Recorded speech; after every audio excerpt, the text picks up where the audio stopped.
Now, Nigeria's inflation rate dropped to 18.02% in September 2025, down from 20.12% in August, marking the sixth consecutive month of decline. This is significant because it's the first time in 3 years that the inflation rate has fallen below the 20% mark.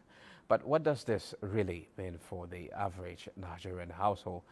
Food prices truly coming down at the market level, or are we merely seeing statistical effects? And with the central bank having recently cut interest rates for the first time in 5 years, what should we expect in the months ahead? To help us unpack these numbers and their implications for ordinary Nigerians, we are joined by Dr. Chijioke Ekechukwu, seasoned economist. Dr. Ekechukwu, you're welcome to Business Express. Thank you very much, Musa.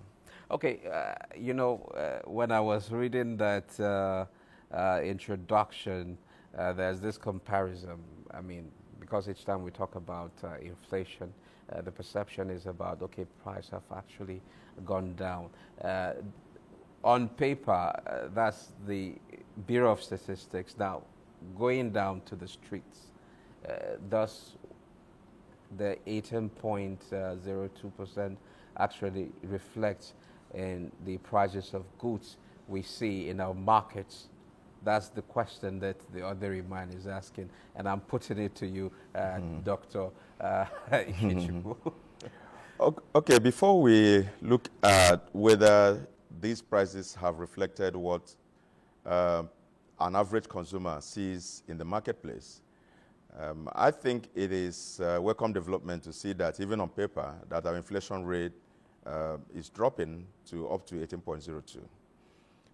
Recall that year on year, around this time last year, the inflation rate was as high as about 32.6 or thereabout.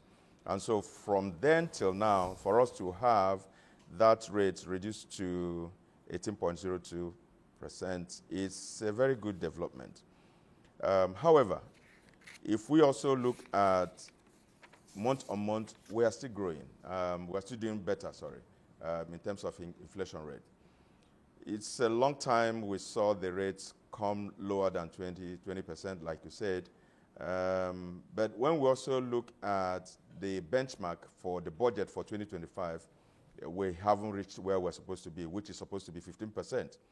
When we look at the inflation average for Africa, we are still not there yet, because that average is about 4.5, 4.8. And so we need to work towards getting to the African average and achieve that. As a matter of fact, it's our figure that is actually making the average to look a little higher. So we still have a lot of work to be done. Okay. Coming to whether the average man on the street is experiencing lower prices of goods and services, what I can tell you is that fact that an average man is experiencing some stability in prices, stability in cost of doing business. Before now, we didn't have that kind of stability. Before now, you could go to the market today, buy things, and the next day you go to the same market, the prices will have increased, but we have some level of stability right now.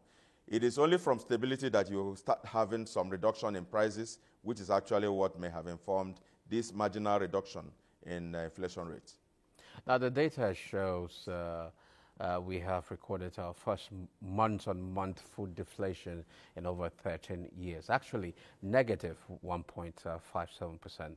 What factors do you think are driving this decline? There are a good number of factors. When in some items you see that we still have high prices of agricultural products, which dovetail into food. I had a discussion with somebody from Benue State, the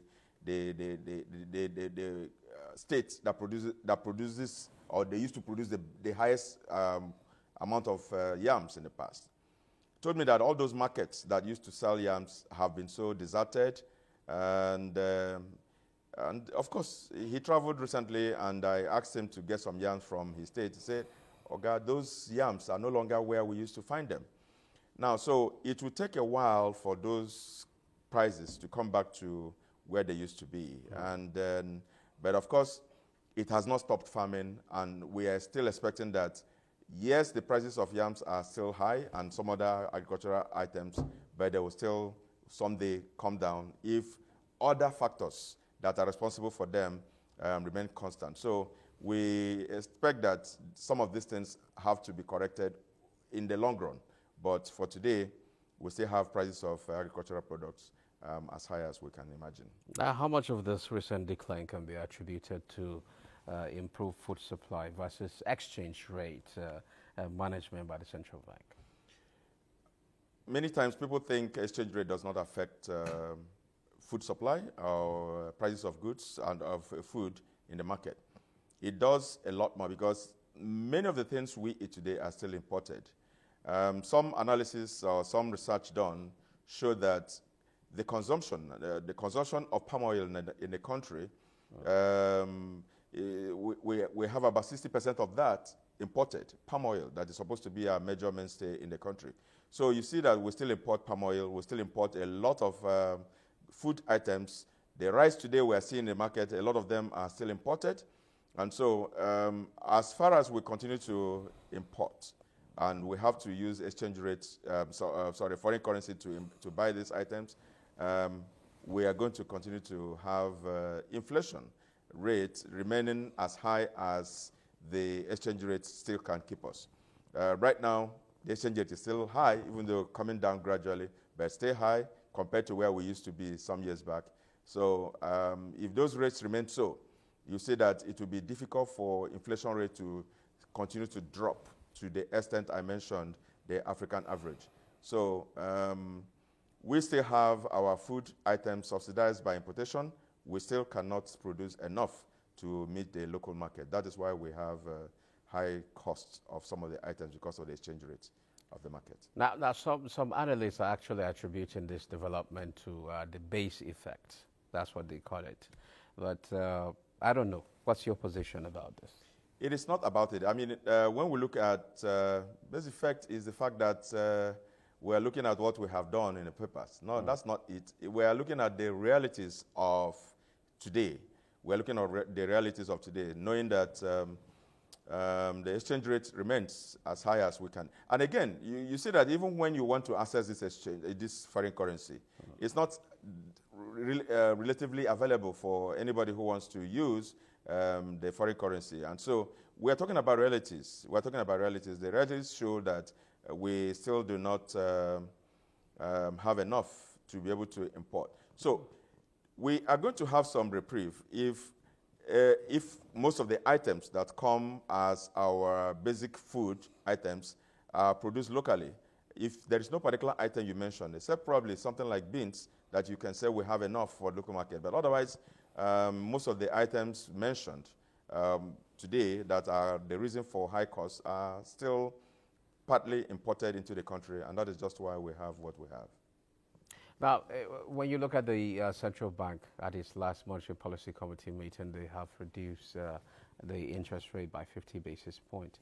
Do you think that is the right move at this particular point in time, looking at we are just seeing, a kind of gradual deceleration of inflation?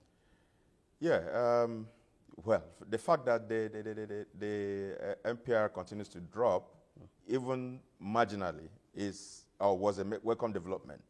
But I expected a more decelerated rate at that time, and I expect that the next MPC will be able to propose a more reduced MPR. More than 50% basis point? Well, yes. If it's more than 50%, that's still okay.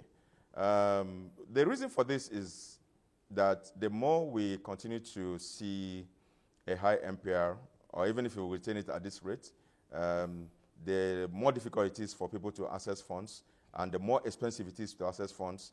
And when banks see those, all they do is just to pass over the costs to an average borrower from the bank. And so that also dovetails into another cost of doing business. So there are various drivers of inflation rates, which we know. Cost push, has been the major problem that we've always had in areas of petroleum product, areas of interest rate, areas of exchange rate, and many other areas. Of course, when we get closer to December right now, we're going to be seeing demand pool, where people are going to be going to the market to look for items to buy for the season. In order to forestall that, what we'll do is just to ensure that there's enough supply in the market so that there won't be any scarcity of some of the items for that particular period. So when we do that, we're able to cushion the impact of that demand pool. So in order for price to be stabilized a little. The CBN governor at the Monetary Policy Committee meeting, last Monetary Policy Committee meeting, talked about the target is a single-digit inflation figure. With the conditions we have on ground, do you think we can possibly achieve a single-digit inflation figure? Once there is a will, then it's possible. If they say this is what they want to achieve. But do the conditions we have on ground permit? Obviously, with the things we have on ground, that is not going to be possible, at least in the short run.